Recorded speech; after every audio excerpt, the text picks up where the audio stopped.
Ever wondered how to make a delicious tomato shorba at home? Well, today we're unlocking the secrets of this tangy and hearty Indian soup that will surely warm your heart and delight your palate.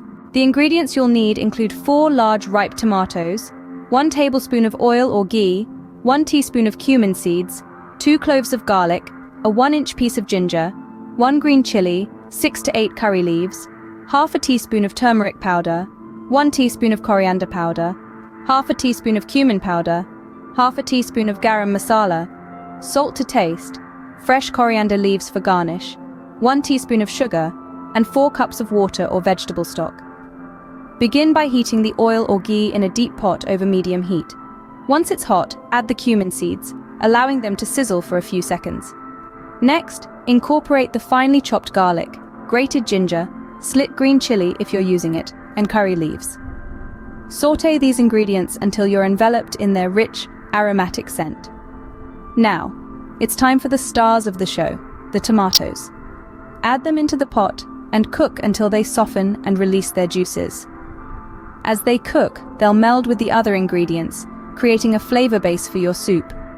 Next, add the turmeric, coriander, and cumin powders, along with the garam masala. Stir everything well to combine, ensuring that the spices meld into the tomato mixture. Now pour in the water or vegetable stock and bring your mixture to a boil. Once it's boiling, reduce the heat and let it simmer for 15 to 20 minutes. This will allow the flavors to deepen and meld together even further. Once the tomatoes are completely cooked, remove the pot from the heat. Let it cool slightly, and then blend the mixture to a smooth consistency using a hand blender or a regular blender.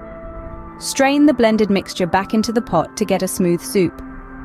If the soup is too thick for your liking, feel free to add a little more water or stock to reach your desired consistency.